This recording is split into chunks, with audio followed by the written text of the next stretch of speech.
Hey everybody, Wes here for Monday's workout. We are going to start the week off with a 20-minute EMOM. No strength. We'll have a finisher at the end where we're doing some arm haulers, some rower pike ups. Coach Clay's going to be really good at showing those on Monday, I guarantee it. And but for the EMOM, we're going to be working 20 minutes, so 5 rounds of 4 movements. The goal is going to kind of shift movement to movement. But our goal is to try to stay consistent with our effort across all 20 of these minutes. First minute, 18 or 14 calorie row. You might be looking at that going, that's a little bit high for me to get less than a minute, and definitely under 50 seconds, because if you go for that full minute, you then have to use transition time to eat into your second minute. So what I would suggest is go for 50 seconds, see what calorie number you can get. If that's 15, 16, 17, 18, up to that goal, that's fine. We want to try to reach that goal every single round that we get to it. So maybe you started with 15 in the 50 seconds, or you started with 12 in the 50 seconds, and let's try to maintain that across those 4 more rounds that you're going to have coming. What we don't want to see is where you have to go from 14 down to 10 and keep going down. We want to keep that same calorie goal if we can. So that'd be your first minute. Second minute, you're gonna have 20 slam balls. It is written heavier, so instead of 20-10, it's 30-20. Try to keep these unbroken for as long throughout these rounds as we can. At least 2 or 3 of the rounds, and then if we have to break it up, we can. This is also meant to be done in under 50 seconds. Keep that ball close, all the way overhead, forcefully slam down. That'll help with that rate of catching it, going right back up into the next one. If you tend to get the ball overhead and just let it fall, you're going to spend a lot more time bending over to pick it up and then slowing down your reps as you go. So we're going to have 20 there. Pick a weight of the ball that you feel like you can do all 20 unbroken, at least through a few rounds.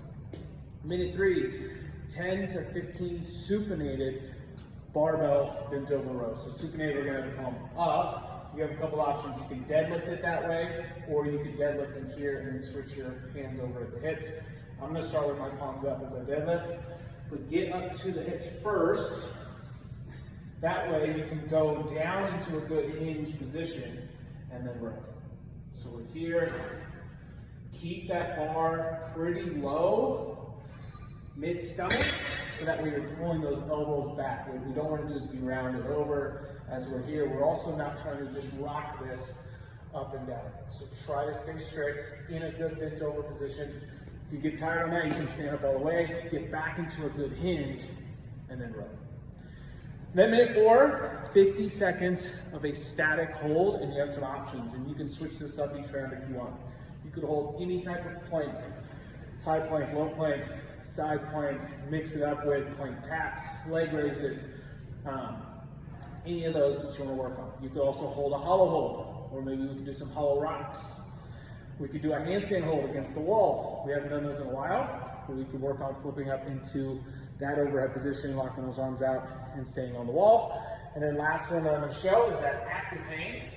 Everybody that did this challenge at the games did a really good job on Friday holding for almost that full minute. So I know almost all of us can get this 50 seconds with an active hang. But focus on where your grip is. So are you hanging just from your fingers, or are you getting those knuckles up above the bar and kind of turning your hand up towards the ceiling?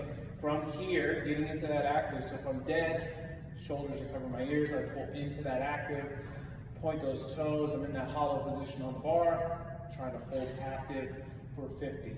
If you get tired and need a break, that's fine, shake it out, get back up, and still try to get to that 50-second mark. Don't eat into that next minute. You're just gonna hop up until that clock is 50 seconds into that minute and go to the next one. So 20 minutes, you know how this goes with these EMOMs. There's not a lot of time to transition, especially when you're doing 50 seconds of work. But try to maintain that consistent effort throughout these different movements. Gonna be a lot of rowing, a lot of overhead action with those slams, and depending on what you choose for those static holds, could eat into the how you're feeling on some of those other movements. So have fun. We'll see you all on Monday for this 20-minute EMOM and a fun finisher.